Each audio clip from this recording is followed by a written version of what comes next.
Hello everyone, आकार IAS के YouTube channel पे आप सभी का स्वागत है। तो इस लेक्चर सीरीज़ में हम लोग डिस्कस करेंगे द हिंदू न्यूज़पेपर के आर्टिकल्स और एडिटोरियल एनालिसिस करेंगे। हम देखेंगे कि एग्ज़ाम के पॉइंट ऑफ व्यू से कौन कौन से आर्टिकल्स पढ़ना ज़रूरी हैं एंड उनमें से हम अपने आपका जो यूपीएससी का एग्ज़ाम होता है, यूपीएससी का सिविल सर्विसेज एग्ज़ाम होता है या फिर कोई भी स्टेट पीएससी का एग्ज़ाम होता है या फिर कोई और भी कम्पिटिटिव एग्ज़ाम होता है, उसके प्रीलिम्स और मेंस के पॉइंट ऑफ व्यू से हमें न्यूज़पेपर में स्पेशली द हिंदू से क्या क्या पढ़ने की ज़रूरत है, इस पॉइंट ऑफ व्यू से हम एनालाइज करेंगे न्यूज़पेपर को। मेरा नाम है मृणाल कुमार। आज है 31 अक्टूबर ट्यूसडे। तो चलिए हम लोग स्टार्ट करते हैं आज के इम्पॉर्टेंट न्यूज़ आर्टिकल से। तो सबसे पहला आर्टिकल आता है, supreme court puts Maharashtra speaker on deadline over defection please. ठीक है, तो बेसिकली ये वाला आर्टिकल आपका इस चीज़ के बारे में डिस्कस करता है कि जो महाराष्ट्र में आपका जो डिफेक्शंस हुए थे और पार्टी में जो स्प्लिट हुए थे वो आपके एंटी डिफेक्शन लॉ के अंडर आते हैं, उनके अगेंस्ट प्रोसीडिंग शुरू हुई हैं। बट उसमें कहीं ना कहीं जो स्पीकर है वो टाइमली एक्शन या टाइमली डिसीजन नहीं ले रहे हैं, तो इसीलिए सुप्रीम कोर्ट ने स्पीकर को डायरेक्ट किया है कि उन्हें टाइमली एक्शन लेना चाहिए। तो मैं बता दूं कि सबसे पहले ये आपका आर्टिकल जो है प्रीलिम्स के लिए काफ़ी ज़्यादा इंपॉर्टेंट है, पॉलिटी के लिए। ठीक है, एंटी डिफेक्शन लॉ आपके सिलेबस में आता है एंड ये वाला क्वेश्चन आपके मेंस के आपके GS2 में पॉलिटी वाला जो पार्ट है उसके लिए इम्पॉर्टेंट है। एंटी डिफेक्शन लॉ हो गया, पार्लियामेंट्री प्रोसीडिंग्स हो गया, ठीक है, एंड आपका जो स्ट्रक्चर होता है, फंक्शनिंग होता है, कंडक्ट ऑफ बिजनेस होता है लेजिस्लेचर का, पावर्स, प्रिविलेजेस, इश्यूज, इस पार्ट के अंडर एंटी डिफेक्शन लॉ आता है। तो ये वाला आपके लिए आर्टिकल काफ़ी इंपॉर्टेंट होता है। वैसे इसमें कुछ ऐसा बहुत इंपॉर्टेंट तो नहीं कहा है, बल्कि इसमें आप जो ले सकते हैं वो आप एक एग्जाम्पल के तौर पे इस आर्टिकल को यूज़ कर सकते हैं जब आप अपने एंटी डिफेक्शन लॉ से रिलेटेड आंसर्स लिखें। तो चलिए एक बार देख लेते हैं एंटी डिफेक्शन लॉ के बारे में। एंटी डिफेक्शन लॉ क्या है? It punishes individual member of parliament and MLAs for leaving one party for another. कि मान लीजिए इलेक्शन हुए, ठीक है, एंड उसके बाद कोई एक MP जो है एक पार्टी से चुना गया, ठीक है, लोगों ने इस MP के कैंडिडेट को जो इस पार्टी को बिलोंग करता है उसे वोट दिया। बट इलेक्ट होने के बाद क्या किया, इस MP ने अपनी पार्टी को चेंज कर लिया, MP जो हो गया पार्टी 2 में चला गया। तो बेसिकली जो लोग थे, लोगों ने इसको इसलिए इलेक्ट किया, इस भरोसे पे इनको इलेक्ट किया कि ये इस पार्टी के हैं और लोग जो हैं इस पार्टी को सपोर्ट करते हैं। लेकिन इलेक्ट होने के बाद उसने दल बदल लिया, ठीक है। तो एक टाइप से कहीं ना कहीं जो आपका डेमोक्रेटिक मैंडेट है, जो ट्रस्ट है लोगों का, ट्रस्ट लोगों का इस पार्टी और मेंबर से है, वो एक टाइप से इस मेंबर ने बिट्रे कर दिया। इसलिए ये एक बहुत ख़राब चीज़ होती है कि पावर में आने के बाद एक दल को छोड़ के दूसरे में चले जाना। इस चीज़ को कम करने के लिए लाया गया है anti defection law. It was added to the constitution as the 10th schedule in 1985 in order to bring stability to the government by discouraging legislature from changing parties। तो होता ये था कि मान लीजिए बहुत थिन मेजॉरिटी से कोई भी गवर्नमेंट बनती है तो ऑपोजिशन क्या करता है, दूसरा जो पार्टी के MLAs या MPs हैं एक टाइप से उनको कोई ना कोई इंसेंटिव देके कुछ ना कुछ कह के उन्हें अपनी पार्टी ज्वाइन करवा लेते हैं। तो इस तरीके से क्या होता है कि जो मेजॉरिटी होती है वो लूज़ कर देता है मेजॉरिटी, और जो दूसरी पार्टी होती है उसके प्रति जो है वोट ऑफ कॉन्फिडेंस बढ़ने लगता है, मेजॉरिटी बढ़ने लगती है, उसके प्रति मेंबर्स का सपोर्ट बढ़ने लगता है। तो एक टाइप से सरकार को गिराने के काम में इसको यूज़ किया जाता था, डिफेक्शन वाली चीज़ को, ठीक है। The 10th schedule popularly known as anti defection act was included in the constitution in 52nd amendment 1985। तो ये वाले जो बॉक्स वाले जो फैक्ट हैं ये आपको ध्यान में रखने हैं बिल्कुल। The decision on question as to disqualification on grounds of defection are referred to the chairman और the speaker of the house which is subject to judicial review. ठीक है, कि जो डिसीजन होता है ये जो एग्जामिनेशन करता है हाउस में कि डिफेक्शन हुआ या नहीं हुआ, किस बेसिस पे हुआ, वो करता कौन है? वो हाउस का जो प्रिसाइडिंग ऑफिसर होता है, चेयरमैन होता है या स्पीकर होता है, वो कहते हैं। लेकिन जो ये एंटी डिफेक्शन लॉ है, ये इस बारे में कुछ नहीं कहता कि जो चेयरमैन और स्पीकर है ये कितने समय के अंदर करेंगे, ठीक है, ये इसके बारे में कुछ नहीं कहता लॉ। तो यही एक आपका बहुत बड़ा एक इशू बन जाता है, एक पॉइंट ऑफ कंटेंशन बन जाता है, क्योंकि फिर क्या होता है, जो प्रोसीडिंग्स हैं बहुत लंबे समय तक कंटिन्यू होती हैं। अब देख लेते हैं क्या ग्राउंड्स होते हैं डिफेक्शन के, किन किन बेसिस पे डिफेक्शन होता है। तो सबसे पहले है कि अगर कोई भी मेंबर जो है इलेक्ट होके आता है और वॉलंटरीली गिव अप कर देता है। इफ़ एन इलेक्टेड मेंबर, ध्यान में रखिएगा यहाँ पे जो आपके वर्डिंग्स हैं, कीवर्ड्स हैं, वो बहुत ज़्यादा इंपॉर्टेंट है। If an elected member voluntarily gives up membership of an political party, ठीक है, ये हो गया आपका वॉलंटरी एक्शन हो गया। वायलेशन ऑफ इंस्ट्रक्शन हो गया।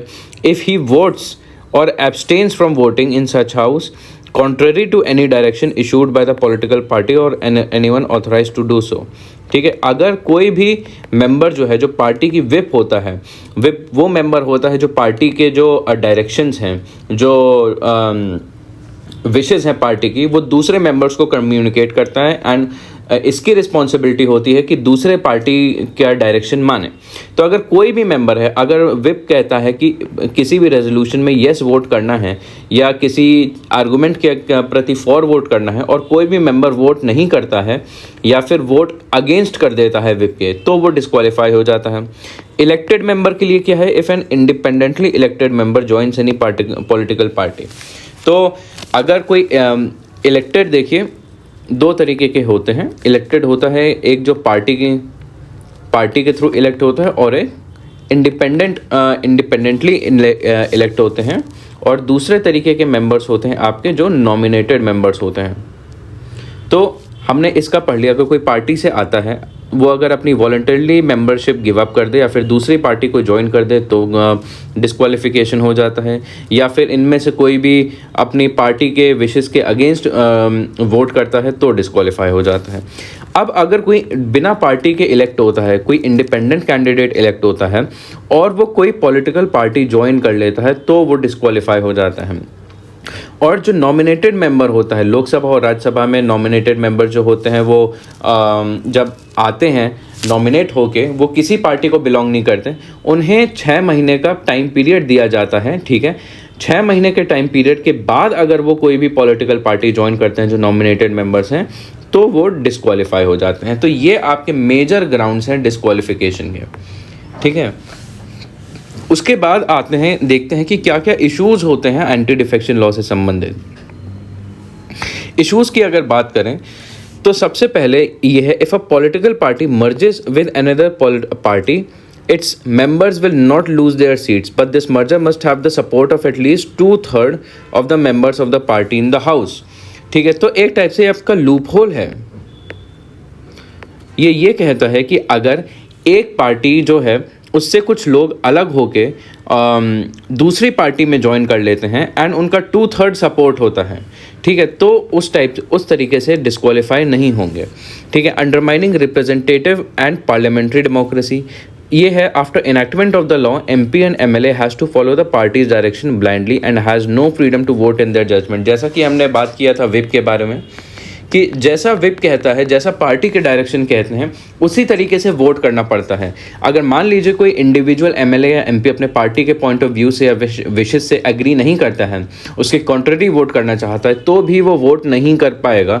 He is bound by the directions of the party. अगर वो करता है तो डिस्क्वालीफाई करता है, हो जाता है। तो कहीं ना कहीं जो इससे फ्रीडम ऑफ स्पीच है, फ्रीडम ऑफ स्पीच इससे नेगेटिवली इम्पैक्ट हो रहा है।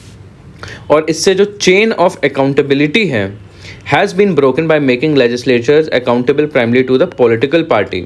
जो लेजिस्लेटर्स होते हैं वो अकाउंटेबल किन के प्रति होते हैं? पीपल के प्रति, लोगों के प्रति अकाउंटेबल होते हैं। लेकिन जब वो सारी वोटिंग, सारे एक्शन जबकि पॉलिटिकल पार्टी के विशेष के हिसाब से करते हैं, तो अकाउंटेबिलिटी शिफ्ट हो जाती है from people to political party, ठीक है, लोगों की मर्जी फिर मैटर नहीं करती, जो पॉलिटिकल पार्टी सही समझती है मैटर वही करता है। उसके बाद आता है कंट्रोवर्शियल रोल ऑफ स्पीकर। इसमें है कि there is no clarity in the law about the time frame for the action of the house chairperson और स्पीकर। तो जैसा कि हम जानते हैं कि unlike the British constitution, India में स्पीकर जो है अपनी पार्टी को गिव अप नहीं करता है, लीव नहीं करता है, मेंबरशिप को गिव अप नहीं करता है। तो यहाँ पे कई बार एलिगेशंस होते हैं स्पीकर के ऊपर कि स्पीकर यहाँ पे बायस्ड रोल प्ले कर रहा है।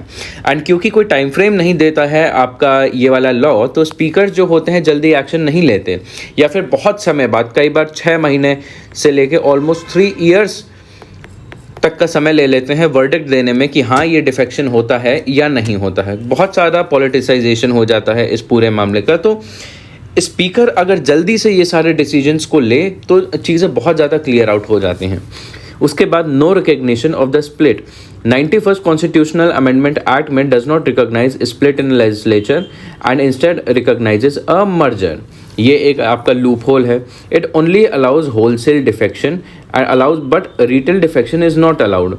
ठीक है, कि डिफेक्शन को कंट्रोल करने के लिए ये एक्ट आया, ठीक है, बट ये जो एक्ट है इस आपका 91st कॉन्स्टिट्यूशनल अमेंडमेंट की वजह से एक टाइप से जो होलसेल डिफेक्शन होता है, एक साथ मान लीजिए 10-15 या फिर 20-30 MP जो होते हैं वो डिफेक्ट करते हैं, तो उसको ये डिफेक्शन नहीं मानता है, बल्कि जो इंडिविजुअल MPs एक एक करके डिफेक्ट होते हैं उनको मानता है। तो एक टाइप से ये एक बहुत गलत चीज़ है। इससे पूरी की पूरी जो सरकार होती है वो उसकी स्टेबिलिटी डाउट में आ जाती है।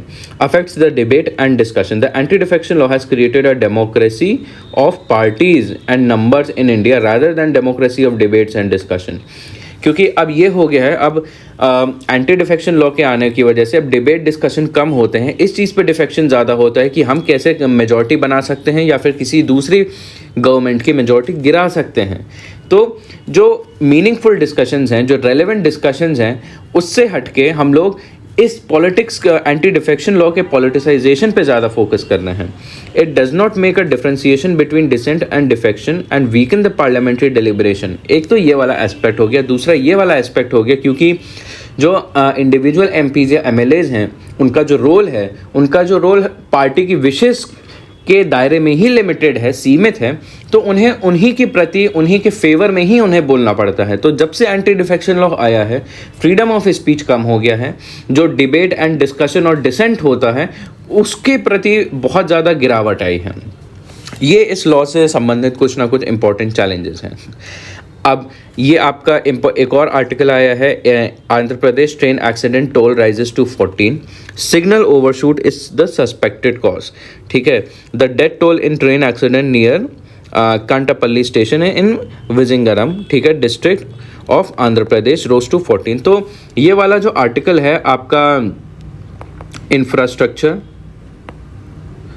एंड आपका सेफ्टी से इन दोनों चीज़ से रिलेटेड है, क्योंकि हम जानते हैं अभी रिसेंटली ब्रिजेस कोलैप्स हो रहे हैं। आपका इससे पहले भी जैसे बालासोर में भी ट्रेन एक्सीडेंट हो चुका है। तो कहीं ना कहीं जो हम रैपिड अर्बनाइजेशन कर रहे हैं, रैपिड इंडस्ट्रियलाइजेशन कर रहे हैं, रैपिड इंफ्रास्ट्रक्चर एक्सपेंशन कर रहे हैं, उसमें कहीं ना कहीं क्या सेफ्टी का भी कॉम्प्रोमाइज़ हो रहा है। तो उस पॉइंट ऑफ व्यू से आपके ये वाले आर्टिकल्स GS 3 में इम्पॉर्टेंट हो जाते हैं। कहीं ना कहीं आपके इकोनॉमी एंड आपके डिज़ास्टर मैनेजमेंट, अर्बन और इंफ्रास्ट्रक्चर डिज़ास्टर जो होते हैं उनके पॉइंट ऑफ व्यू से ये वाले आर्टिकल इम्पॉर्टेंट हो जाते हैं। अब उसके बाद आता है आपका एक और article, the expansion of settlements into flood prone areas. तो ये वाला आर्टिकल आपका मोस्टली आपका GS 3 में इम्पॉर्टेंट है। GS 3 में जो आपका डिज़ास्टर मैनेजमेंट है, क्योंकि यहाँ पे आपकी बेसिकली अर्बन फ्लड्स के बारे में बात होती है। एंड इसके अलावा ये आपका GS 1 में भी इम्पॉर्टेंट है under the heading of urbanisation.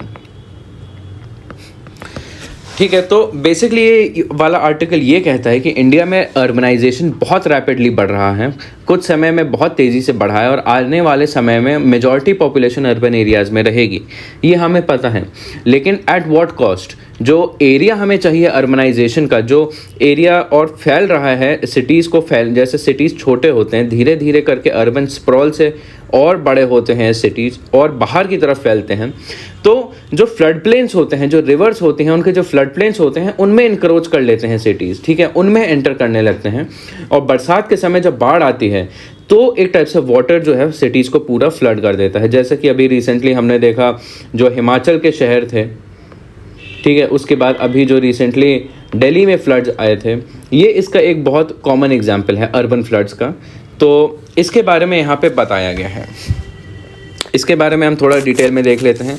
तो इस वाले आर्टिकल में बेसिकली ऑथर ने क्या बताया कि 1985 से लेके अभी तक अर्बन सेटलमेंट्स जो हैं वो 2 टाइम्स बढ़ गए हैं, ठीक है, and specially in flood prone areas, ठीक है, specially in flood prone areas बढ़ गए हैं। तो और क्यों हो रहे हैं? क्योंकि हम लोग अनसस्टेनेबल अर्बनाइजेशन को बढ़ावा दे रहे हैं एंड कहीं ना कहीं जो मिडिल इनकम कंट्रीज़ हैं, ये फिनोमेना वहाँ पे ज़्यादा देखा जा रहा है। जो मिडिल इनकम कंट्रीज़ हैं, लोग जो हैं उन सिटीज़ में ज़्यादा रह रहे हैं जो कि फ्लड प्रोन में इंक्रोच कर चुके हैं। और इंडिया में इसके रिस्क के बारे में अगर बात करें तो ऑथर ने ये बताया है कि जो इंडिया है, India is the 3rd largest country जहाँ पे अर्बन सेटलमेंट एक्सपैंड हो रहे हैं अर्बन एरियाज़ में सिंस 1985 टू 2015। और इसका एक एग्जांपल दिया है, जैसे 2022 में बेंगलुरु फ्लड्स आए थे, उसमें अर्बन फ्लड्स की वजह से आपका 225 करोड़ का नुकसान हुआ था।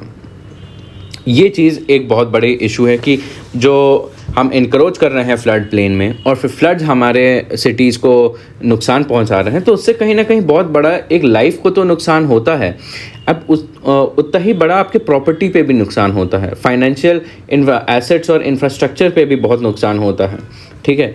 ये एस्पेक्ट हो गया। एंड उसके मेन रीजंस क्या हैं अर्बन फ्लड के? रीज़न क्या है अर्बन फ्लड के?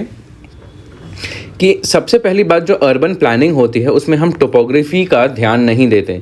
कि जैसे मान लीजिए ये आपका आपका लोकल रीजन है, वहाँ पे एक स्लोप है, ये आपका डाउन स्लोप है, ठीक है। तो शहर क्या होते हैं, अक्सर यहाँ पे बनते हैं, यहाँ पे शहर बना लिए, बिल्डिंग्स बना लिए, ढेर सारे स्ट्रक्चर्स बना लिए, ठीक है। अब क्या होता है कि देखिए ये क्योंकि डाउन स्लोप पे बना है, निचले एरिया में बना है, थोड़ा वैली जैसे एरिया में बना है, तो जब बारिश होती है तब हर जगह से यहाँ से पानी आता है और नीचे यहाँ पे भर जाता है और ये पूरा एरिया हो जाता है फ्लड, चोक हो जाता है पूरा एरिया। तो जब अर्बन प्लानिंग करते समय, शहर बनाते समय हम टोपोग्राफी का ध्यान नहीं देते हैं, तब ये ऐसा होता है, ठीक है। उसके बाद हो गया डिस्ट्रक्शन ऑफ वेटलैंड्स। जब भी सिटीज़ एक्सपैंड होते हैं तब उनके आसपास जो वेटलैंड्स होते हैं उनको ड्रेन आउट कर दिया जाता है, ठीक है। ड्रेन आउट करके फिर उनको कंक्रीट से भर के वहाँ पे शहर बनाए जाते हैं। जबकि वेटलैंड्स जो हैं, वेटलैंड्स एक टाइप से जो वेटलैंड्स होते हैं they act as a buffer, ठीक है। जब भी बाढ़ आती है, बाढ़ का जो एक्सेस पानी होता है आपका वेटलैंड में जमा हो जाता है और एक टाइप से वेटलैंड जो है पानी का पर्कोलेशन कराने में हेल्प करते हैं। तो जब फ्लड आते हैं तो पानी वेटलैंड से होते होते धीरे धीरे आपका ग्राउंड वाटर टेबल में चला जाता है और जो पानी सरफेस पे होता है वो ड्रेन आउट हो जाता है। तो वेटलैंड की इतनी ज़्यादा सिग्निफिकेंस है, अर्बनाइजेशन की वजह से हमारे वेटलैंड्स ही बर्बाद होते जा रहे हैं। उसके बाद कॉन्क्रीटाइजेशन है कि पहले क्या होता था, जैसे आपके विलेज या रूरल एरियाज़ होते हैं, वहाँ पे देखिए जब भी बाढ़ आती है वहाँ पे कुछ समय में सारा पानी ड्रेन आउट हो जाता है। क्यों होता है? क्योंकि वहाँ का जो सतह होती है, जो ज़मीन होती है, वो मिट्टी की होती है। जब ऐसा होता है तो सारा पानी वहाँ का आपका नीचे, ज़मीन के नीचे पर्कुलेट हो जाता है, रिस जाता है। तो इसकी वजह से वहाँ का पानी जो है ज़्यादा देर तक नहीं ठहरता ऊपर। लेकिन शहरों में क्या होता है, हम शहरों में जो पूरी ज़मीन है उस पर कंक्रीट की एक परत बिछा देते हैं, रोड बनाते हैं, बिल्डिंग्स की फाउंडेशन बनाते हैं, और भी अलग अलग टाइप के स्ट्रक्चर्स हो गए, जैसे बहुत बड़े बड़े मॉल्स हो गए, आपके पार्किंग एरियाज़ हो गए। बेसिकली कहने का ये मतलब है जो ओपन ग्राउंड वाला एरिया है वो बहुत कम बचता है। अब जब वो बहुत कम बचेगा तो पानी नीचे नहीं जाएगा, पानी एक टाइप से ऊपर ही तैरता रहेगा, ऊपर ही जमा हो जाएगा। और अगर ऊपर बिल्डिंग्स होंगी तो सब के सब फ्लड हो जाएंगे, बाढ़ में सब के सब फ्लड से अफेक्ट होंगे। उसके बाद चेंज इन चैनल मॉर्फोलॉजी।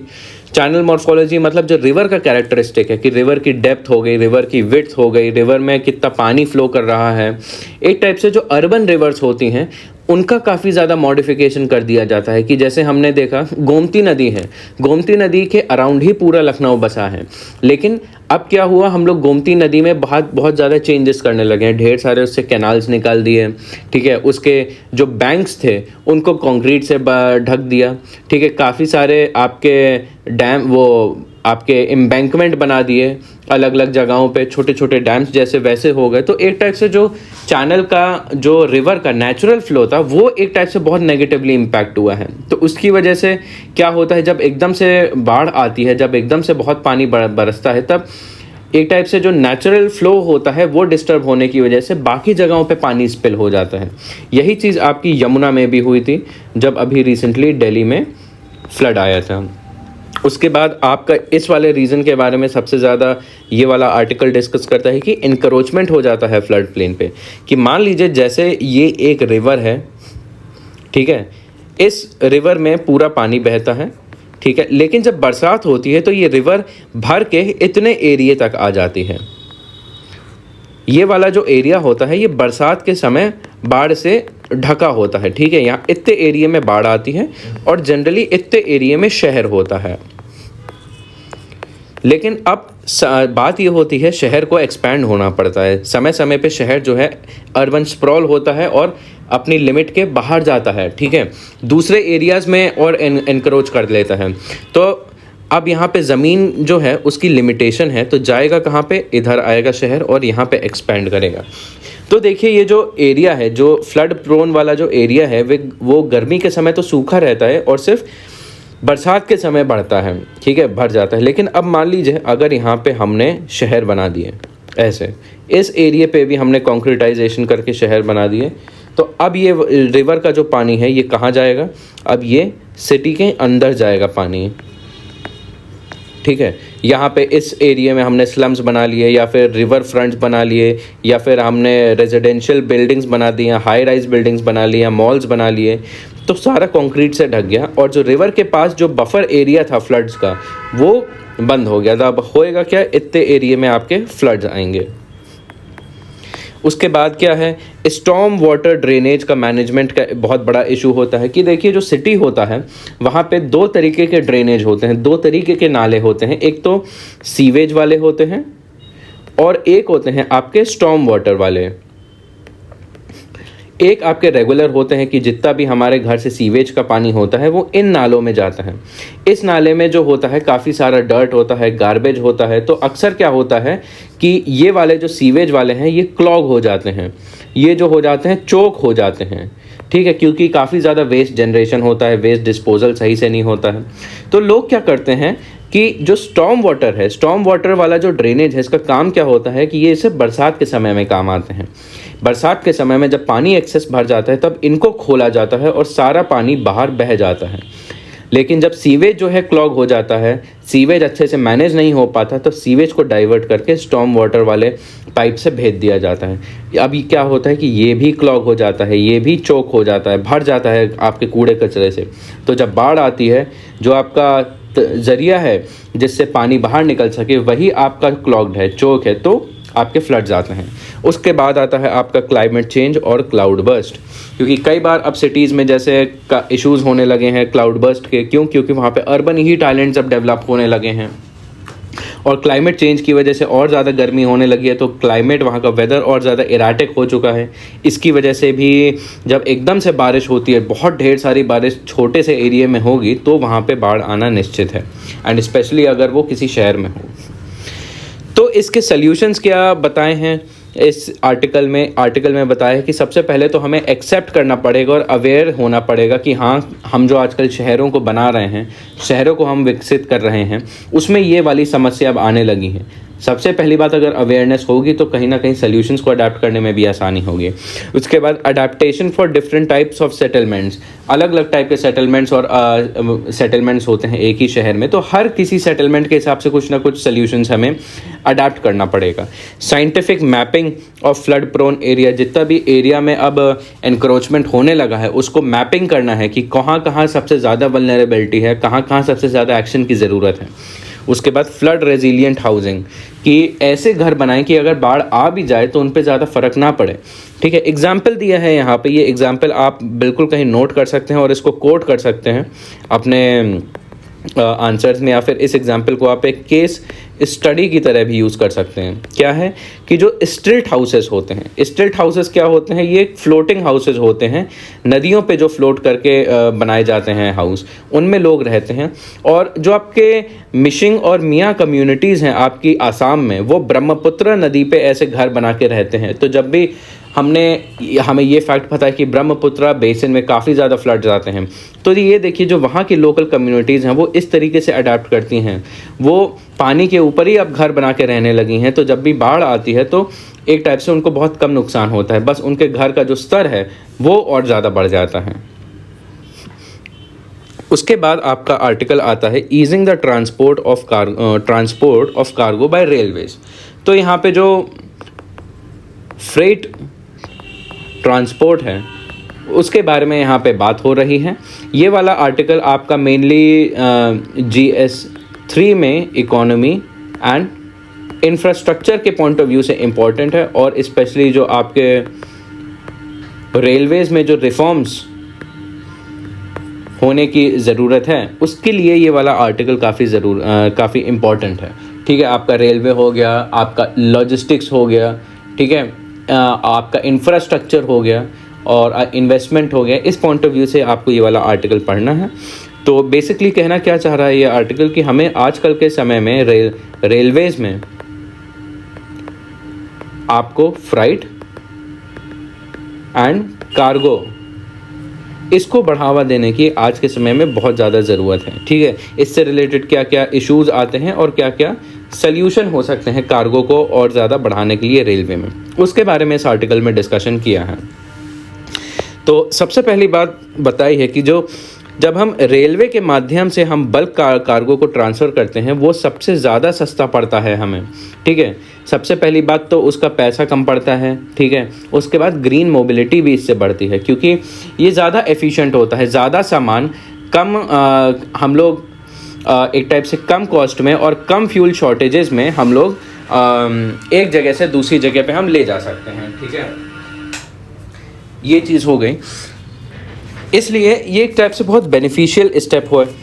और कहीं ना कहीं जो हमारा इंफ्रास्ट्रक्चर इन्वेस्टमेंट है वो भी इस पे फोकस कर रहा है।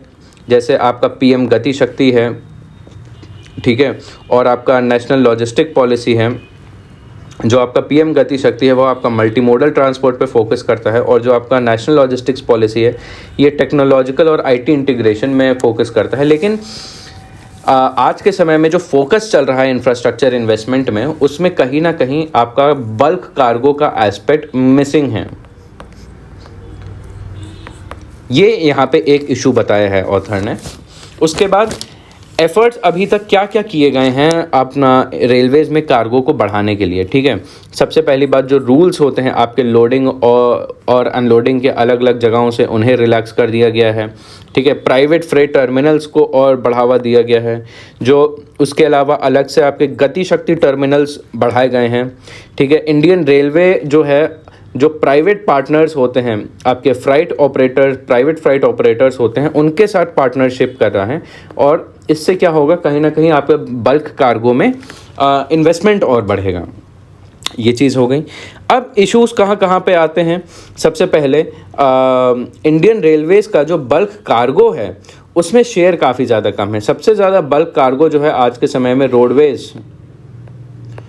रोडवेज से ज़्यादा ट्रांसफ़र होता है। ठीक है, कॉस्ट एडवांटेज आज के समय में इंडियन रेलवेज़ के पास कम है। ये जो बल्क कार्गो वाला जो पूरा सिस्टम है काफ़ी ज़्यादा कैपिटल इंटेंसिव है, और जो इसका लॉजिस्टिक्स कॉस्ट है वो काफ़ी ज़्यादा होता है। अब इसके क्या क्या सल्यूशंस बताए हैं। तो सबसे पहले सल्यूशंस में ये बताया है कि ये जो है प्राइस बैरियर्स इसमें कम कर सकते हैं, इसको और चीपर बना सकते हैं। ठीक है, उसके बाद जो हम ट्रांजैक्शन कॉस्ट है हम कंज्यूमर्स पे डिस्ट्रीब्यूट कर सकते हैं। कॉमन यूज़र फैसिलिटीज़ बना सकते हैं हम कार्गो पॉइंट्स पे। उसके बाद जो स्टेट गवर्नमेंट है उनके साथ कोलैबोरेशन कर सकते हैं एज अ सल्यूशन।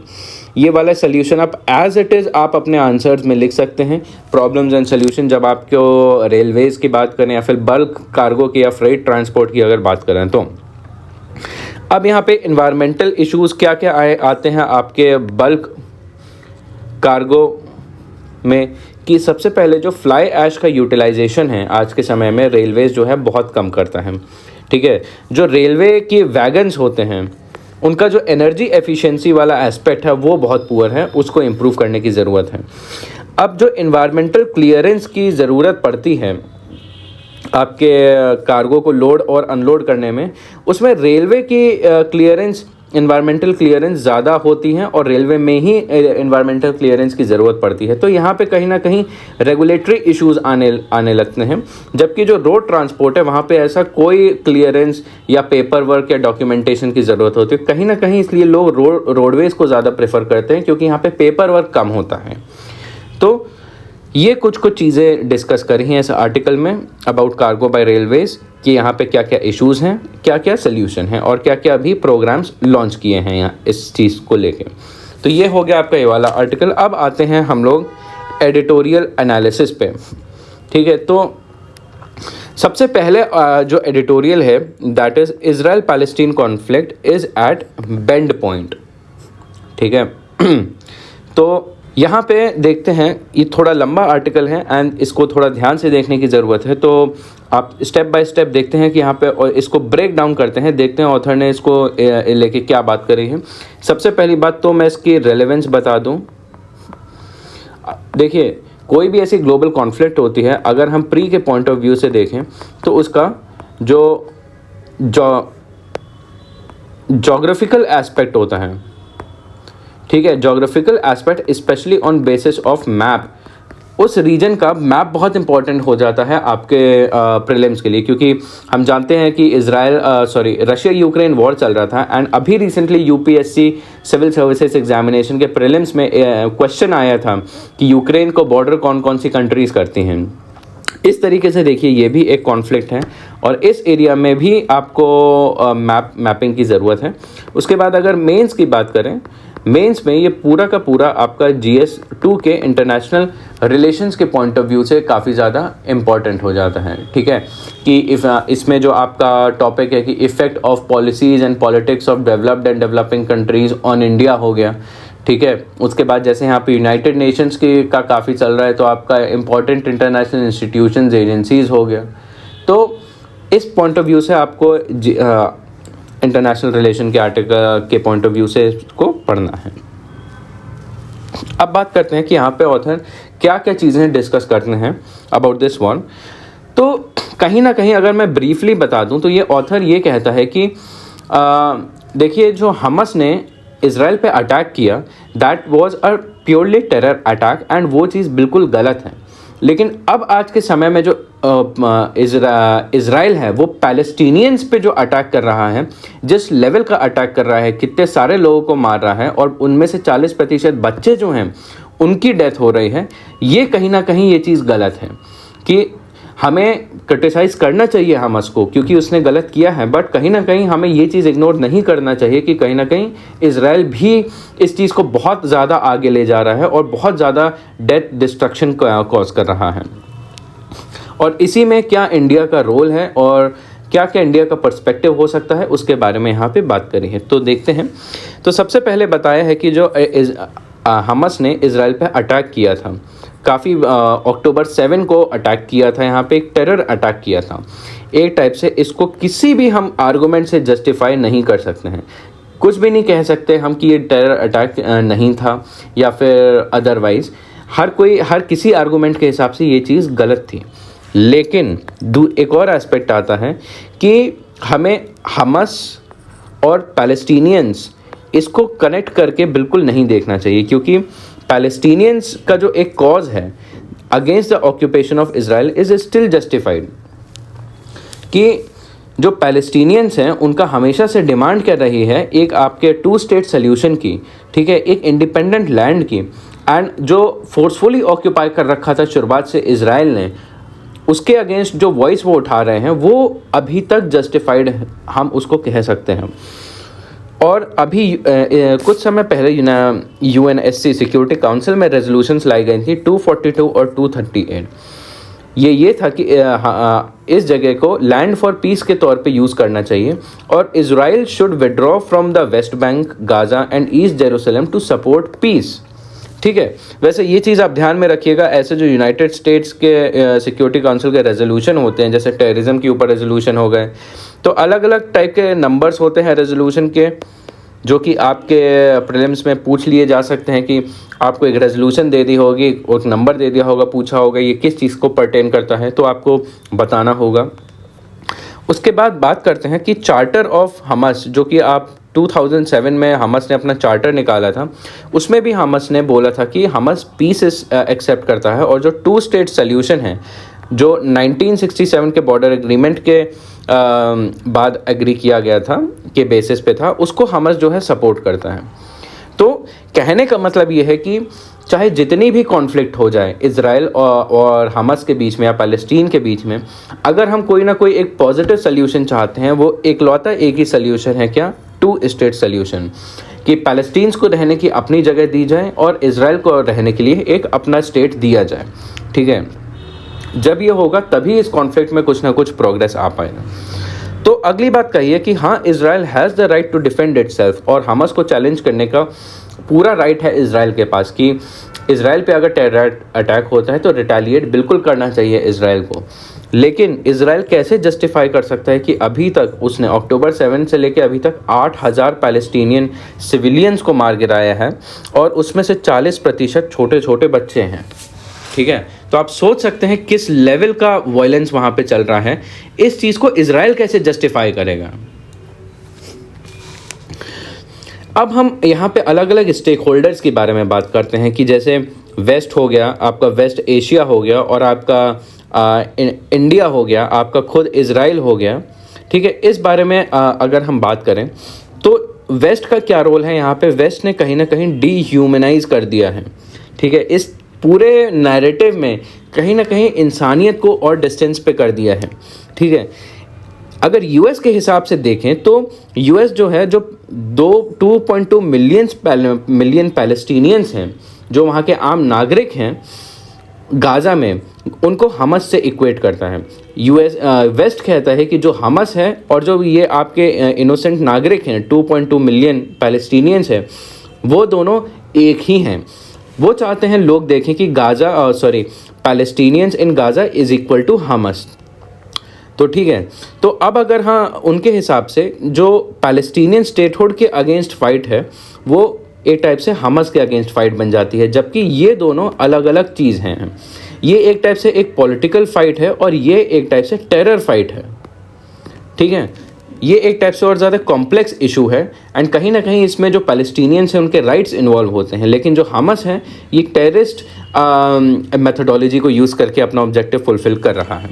ठीक है, और एक टाइप से जो वेस्ट है, ह्यूमैनिटेरियन जो इश्यूज़ होते हैं जनरली वो आपके होते हैं कि किसी जगह पे जो वायलेंस अफ्लिक्टेड पीपल होते हैं उनको बेसिक नीड्स पहुंचाना, कि जैसे फूड हो गया, वैक्सीन हो गया, मेडिसिन हो गए, शेल्टर हो गए, क्लोथ्स हो गए।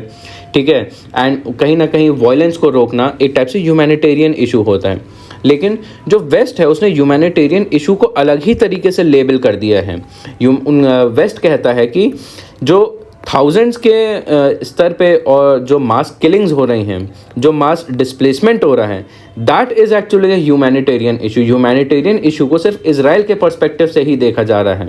ठीक है, अगर इजराइल जो है ह्यूमैनिटेरियन इशू फेस कर रहा है तो it has the right to kill others too. इस तरीके से वेस्ट जो है इस पूरे प्रोपेगेंडा को दिखा रहा है। अब यहाँ पे जो वेस्ट एशियन कंट्रीज़ हैं जैसे और इस्लामिक कंट्रीज़ हैं, जैसे आपका ईरान हो गया, ठीक है, आपका सऊदी अरेबिया हो गया, कुवैत हो गया, कतर हो गया एंड यूएई हो गया, उनका इसमें क्या क्या रोल है? ठीक है, क्योंकि जो पैलेस्टीन है वो भी आपकी एक इस्लामिक नेशन ही है। तो एक टाइप से अभी तक क्या चल रहा था, वहाँ पे इजराइल जो है अपना फुटहोल्ड जमा रहा था एंड कोशिश की जा रही थी, यूएस हो गया और आपका चाइना हो गया या फिर बाकी भी देश जो थे वो चाह रहे थे कि इस एरिया में थोड़ा स्टेबिलिटी आए। जो इजराइल और बाकी इस्लामिक कंट्रीज़ हैं उनके बीच में अच्छे संबंध बने, और जैसे इससे पहले एफर्ट्स लिए गए हैं, जैसे अब्राहम अकॉर्ड हो गया, आपका इजिप्ट और इजराइल के बीच में अच्छे संबंध हो गए। तो कोशिश की जा रही थी कि इजराइल और इस्लामिक कंट्रीज़ के बीच में चीज़ें नॉर्मल हों, ठीक है, उनके टाइज जो हैं इसराइल के साथ और अच्छे हों। और कहीं ना कहीं इसलिए जो पैलेस्टीन का इशू है उसको साइडलाइन किया जा रहा है बाकी इस्लामिक कंट्रीज़ के द्वारा, और उसको निगलेक्ट किया जा रहा है। क्योंकि यहाँ पे ऑथर कहता है कि अगर जो आपके मिडिल ईस्टर्न कंट्रीज़ हैं, वेस्ट एशियन कंट्रीज़ हैं, अगर वो चाहते तो कुछ कर सकते थे। वो पूरी दुनिया में ऑयल जायंट्स हैं एंड उनके पास जो ऑयल की पावर है कि अगर वो चाहें तो अगर ऑयल का सप्लाई रोक सकते थे इजराइल के मास ऑक्यूपेशन से पहले, बट उन्होंने ऐसा कुछ नहीं करा, ठीक है। उसके बाद ऑथर बात करता है कि खुद इजराइल की रिस्पॉन्सिबिलिटी के बारे में। तो जो वहाँ पे सरकारें नहीं हैं, कि जो वहाँ पे अलग अलग मल्टीपल स्टेट्स रहे हैं इजराइल में, जो 2 स्टेट सल्यूशन है उसको अटेन करना वहाँ पे और मुश्किल बना दिया है। जो इजराइल है that is against the 2 state solution. जो वहाँ के अल्ट्रा नेशनलिस्ट गवर्नमेंट रही है उसने एक टाइप से ओपनली अपोज किया है 2 स्टेट सल्यूशन को, ठीक है। एंड वो अपनी ताकत में सब कुछ कर रहे हैं कि पैलेस्टीन को जो 2 स्टेट सल्यूशन है एक टाइप से ओवर्टली नहीं कह रहे हैं बट इनडायरेक्टली हर तरीके से सप्रेस करना चाह रहे हैं। ये चीज़ ऑथर ने बताई है यहाँ पे। और ऑथर अब अगला ये बात कहते हैं कि जो पूरी थीम है ये कालचक्र की तरह बन चुका है। क्या कि उस एरिया में पहले कॉन्फ्लिक्ट होता है, फिर अग्रीमेंट होता है, और फिर एग्रीमेंट का पालन नहीं किया जाता जिसकी वजह से फिर से कॉन्फ्लिक्ट होता है। तो ये एक टाइप की साइकिल बन चुकी है। साइकिल कैसे कि जैसे सबसे पहले 1973 में आपकी कॉन्फ्लिक्ट हुई थी। कॉन्फ्लिक्ट क्या, योम किप्पुर वॉर हुआ था, ठीक है। उसके बाद अगर एग्रीमेंट की बात करें, Israel Egypt camp David accord आपका 1970 में आया था, ठीक है, जिसमें पैलेस्टीनियंस को प्रॉमिस किया गया था कि उन्हें सेल्फ रूल दिया जाएगा, लेकिन ये इम्प्लीमेंट नहीं हुआ। जब इम्प्लीमेंट नहीं हुआ तो फिर से एक वॉर हुआ, आपका इंतिफादा वाला वॉर हुआ था 1987 में, जहाँ पे हमस इस्टेब्लिश हुआ था। उसके बाद फिर से आपका एक और एग्रीमेंट आया था, क्या, ओस्लो एकॉर्ड आया था 1993 में। यहाँ पे भी पैलेस्टीनियंस को सेल्फ रूल का प्रॉमिस किया गया था, लेकिन इसको भी नहीं इम्प्लीमेंट किया गया। उसके बाद और सीरीज़ ऑफ कॉन्फ्लिक्ट है। तो ये देख रहे हैं कि ये एक साइकिल है उस एरिया में। तो ओवरऑल कहने का ये मतलब है कि हमें हमस को कंडेम करना चाहिए, बट हमें कहीं ना कहीं पैलेस्टीनियंस का पास्ट भी देखना चाहिए। एंड कहीं ना कहीं जो इज़राइल का रोल है आपका 2 स्टेट सल्यूशन को अटेन नहीं करने देने का, उसका भी हमें रोल एक्नॉलेज करना चाहिए।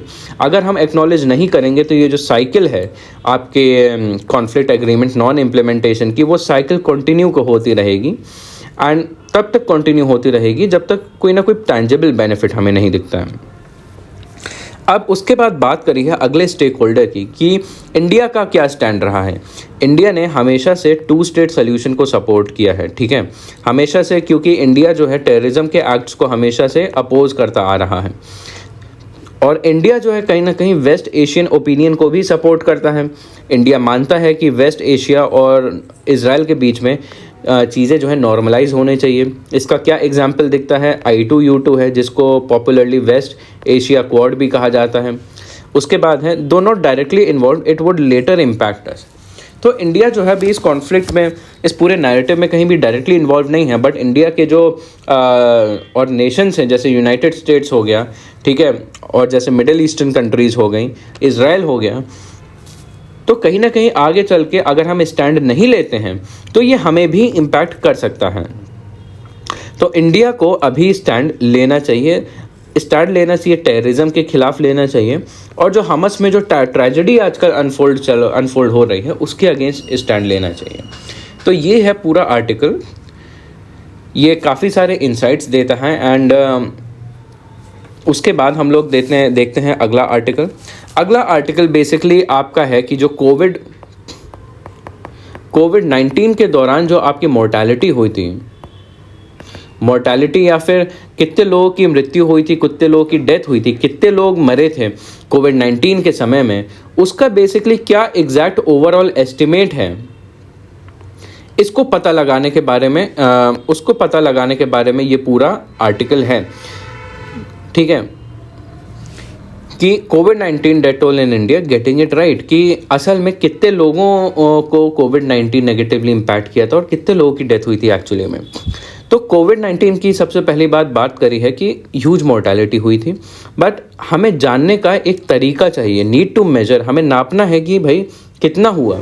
तो उसको हम एक्सेस मोर्टेलिटी के टर्म्स में हम कह लेंगे। एक्सेस मोर्टेलिटी टाइप से डिफरेंस हो गया आपका ऑब्जर्व्ड मोर्टेलिटी और एक्सपेक्टेड मोर्टेलिटी का, कि पैंडेमिक के दौरान कितने लोगों की डेथ हुई और पैंडेमिक से पहले कितने लोगों की डेथ हो रही थी। तो इस तरीके से हम जान सकते हैं, लेकिन इसके लिए चाहिए होता है आपका इन सारी चीज़ों का डेटा। ठीक है, अब बात है कि इस पूरे मोर्टेलिटी का मेजरमेंट कैसे किया जाए। ठीक है, तो यहाँ पे एक चैलेंज है। क्या चैलेंज है कि जो इंडिया में डेथ रजिस्ट्रेशन होता है, only 70% of deaths are actually registered. ठीक है, इसका ये मतलब हुआ कि असल में जितने लोगों की डेथ होती है, हमें उसमें से सिर्फ 70% लोगों का ही आपका रिकॉर्ड है, ऑफिशियल रिकॉर्ड है। बाकी जो 30% हो रहा है उनका कोई रिकॉर्ड नहीं है। एंड ये जो आपका वेरिएशन है आपका डेथ रजिस्ट्रेशन का, इसका स्पेशल वेरिएशन में भी होता है कि कुछ जगहों पे ये परसेंटेज वेरी करता है ज़्यादा, कुछ जगहों पे कम। और टेम्पोरल वेरिएशन भी है कि हमारे पास अभी इस चीज़ का, डेथ रजिस्ट्रेशन का, कोई भी वीकली या फिर मंथली रिकॉर्ड नहीं है, डेटा नहीं है। तो अब हम देखते हैं कि अभी तक जो हम एस्टिमेट्स लगा रहे थे, जो अभी हमें आंकड़े पता है, वो हमने कहाँ से यूज़ किए हैं। लोकल जो आपका सिविल रजिस्ट्रेशन सिस्टम है, जो आपका लोकल डिस्ट्रिक्ट में जो रजिस्टर होता है, जो आपके बर्थ और डेथ को रजिस्टर करता है, that is called the civil registration system. ठीक है, और यही जो होता है डेटा पब्लिक को अवेलेबल होता है। तो किन किन तरीक़ों को यूज़ करके अभी तक हम एस्टिमेट कर रहे थे। एक तो आपका सिविल रजिस्ट्रेशन हो गया, सैम्पल रजिस्ट्रेशन हो गया, आपके हाउस होल्ड सर्वे हो गए। ठीक है, इन तीनों चीज़ों को यूज़ कर रहे थे। कोई भी एक इंडिविजुअल डेटा जो है, कोई इंडिविजुअल रिलायबल डेटा नहीं था। हमें अलग अलग जगहों से थोड़ा थोड़ा डेटा उठाना पड़ रहा था, उनको कंपाइल करना पड़ रहा था, उनको इंटरप्रेट करना पड़ रहा था। तो इसकी वजह से कहीं ना कहीं कुछ प्रॉब्लम्स आती हैं। तो अलग अलग ऑर्गेनाइजेशंस जो हैं अलग अलग डेटा उठाते हैं, तो इनमें क्या होता है, वेरिएशंस आ जाते हैं। ठीक है, काफ़ी सारे वेरिएशन आ जाते हैं और कई सारे रिपोर्ट्स ऐसा कहती हैं कि जो कोविड-19 में डेथ हुई, वो कुल मिला के ऑलमोस्ट 4.7 मिलियन तक डेथ हुई हैं। ठीक है, तो जब इस तरीके के आंकड़े सामने आते हैं तो यहाँ पे काफ़ी ज़्यादा डिबेट और कंट्रोवर्सी हो सकती है कि इतना ज़्यादा कैसे, कि क्या प्रूफ है आपके पास कि इतना हुए, क्या आपका कैलकुलेशन का मेथड है। एंड कहीं ना कहीं ये एक टाइप से पॉलिटिकल डिबेट बन जाती है। ठीक है, तो एक चीज़ एक्सेप्ट करने की ज़रूरत है कि ये कंट्रोवर्शियल क्यों होता है, कि ये जो डेटा है आपका सिविल रजिस्ट्रेशन सिस्टम, सैम्पल सर्वे जो होते हैं, हाउस होल्ड सर्वे होते हैं, इनमें काफ़ी ज़्यादा बायसेस होते हैं, काफ़ी ज़्यादा गैप्स होते हैं। कहने का मतलब ये है, ये वाला जो डेटा है ये रिलायबल डेटा नहीं है, इस डेटा पे 100% भरोसा नहीं कर सकते हैं। तो अब इसकी वजह से क्या होता है कि जो डेथ एस्टिमेट्स होते हैं वो कई बार ओवर एस्टिमेट हो जाते हैं, अंडर एस्टिमेट हो जाते हैं। तो एक टाइप से हमें अब नया सिविल रजिस्ट्रेशन सिस्टम का डेटा की ज़रूरत है, जो कि अब कुछ समय में रिलीज़ होने वाला है। ठीक है, जो 2021 का जो सिविल रजिस्ट्रेशन सिस्टम का जो डेटा है वो रिलीज़ होगा। एंड उसमें भी हो सकता है कि डिबेट आए अगर वो कॉम्प्रिहेंसिव नहीं हुआ तो। एंड इस पूरे डेटा को रिलीज़ करने के लिए एक पूरी टास्क फोर्स कंपाइल करी गई है, जो कि इस पूरे टास्क को लुक करेगी। ठीक है, एंड अगर ये वाला डेटा निकलता है, ठीक है, तो एक टाइप से बेटर एस्टिमेट हम कर पाएंगे 2001 के डेटा से कि 2001 और 2021 और 2022 में कितनी एक्सेस मोर्टेलिटी हुई थी कोविड को लेके, अलग अलग लेवल्स पे कितनी हुई थी, नेशनल लेवल पे, स्टेट लेवल पे, डिस्ट्रिक्ट लेवल पे कितनी मोर्टेलिटी हुई थी। तो ये हमें पता चल सकता है। एंड इसके अलावा यहाँ पे बात की है कि हमें डिस्ट्रिक्ट लेवल इंटरवेंशन की ज़रूरत है। ठीक है, जो सिविल रजिस्ट्रेशन सिस्टम है ये आपका नेशनल लेवल पे तो मिलता ही है, लेकिन हमें डेटा की ज़रूरत है अपने डिस्ट्रिक्ट लेवल पे की भी। एंड कहीं ना कहीं डिस्ट्रिक्ट लेवल पे हमारा डेटा गैदरिंग की सुविधा उतनी नहीं है, लेकिन अगर होती है तो इससे हम एविडेंस बेस्ड पॉलिसी मेकिंग में काफ़ी ज़्यादा प्रोग्रेस कर सकते हैं। ठीक है, अगर हमारे पास डिस्ट्रिक्ट वाइज हेल्थ डेटा होगा तो जो पॉलिसीज़ होंगी हम देख सकते हैं कौन से डिस्ट्रिक्ट में कौन से एस्पेक्ट में ज़्यादा कमी है, कौन सा डिस्ट्रिक्ट कितने रेट पे प्रोग्रेस कर रहा है, कौन सा डिस्ट्रिक्ट किस चीज़ में स्ट्रांग है, उसकी किसी भी डिस्ट्रिक्ट का हम स्वॉट एनालिसिस कर सकते हैं। अगर हमारे पास अच्छा डेटा हो किसी डिस्ट्रिक्ट का तो हम पॉलिसीज़ भी वैसी बना सकते हैं। जैसे चाइल्ड एंड मैटरनल हेल्थ की हम डिस्ट्रिक्ट के हिसाब से बना सकते हैं, नॉन कम्युनिकेबल डिजीजेस, इंजरीज हो गया, वायरस आउटब्रेक हो गया। अगर हमारे पास डेटा डिस्ट्रिक्ट वाइज होगा तो हम बेटर टारगेटेड अप्रोच यूज़ कर सकते हैं। तो इसीलिए ओवरऑल कहने का मतलब है कि हमारे पास नेशनल लेवल और डिस्ट्रिक्ट लेवल दोनों का डेटा का अच्छा क्वालिटी होना चाहिए। और एक और बड़ा इशू आता है क्या, क्वालिटी ऑफ डेटा। ठीक है, जब हम मोर्टेलिटी के डेटा की अगर बात करें तो कॉज ऑफ डेथ का हमें पता होना चाहिए, डेटा में मेडिकल सर्टिफिकेशंस होने चाहिए, रेट्रोस्पेक्टिव इंटरव्यूज़ के डेटा होना चाहिए। तो प्रॉपर मोर्टेलिटी डेटा के लिए, ताकि हम कोविड-19 का एग्जैक्ट एनालिसिस कर पाएँ हमारे कंट्री में क्या हुआ, कितना मोर्टेलिटी हुआ, तो उसके लिए हमें एक स्ट्रॉन्ग डेटा एनालिसिस चाहिए, हमें अपने डेटा क्वालिटी में इम्प्रूवमेंट चाहिए और लोकल और नेशनल डेटा में इंटीग्रेशन चाहिए। तो ये है आपका ये पूरा एडिटोरियल का आर्टिकल। ये बेसिकली आपका डेटा एंड गवर्नेंस के एस्पेक्ट में आपका इम्पॉर्टेंट है, गवर्नेंस में भी आपका हेल्थ गवर्नेंस, ये आपका आता है GS2 के पार्ट में। ठीक है, तो ठीक है, अभी हमने जितने भी चीज़ें पढ़ी, जितने भी आर्टिकल्स हमने पढ़े, उससे रेलेवेंट अभी एग्ज़ाम में क्या प्रीवियस ईयर क्वेश्चंस आ चुके हैं, चलिए उन्हें देखते हैं।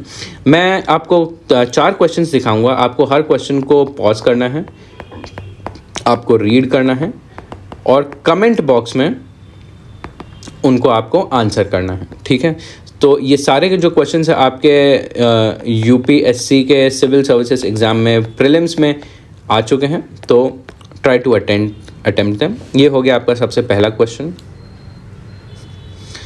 ये हो गया आपका second question, this is about आपका एंटी डिफेक्शन लॉ जो हमने पढ़ा था न्यूज़पेपर में अभी।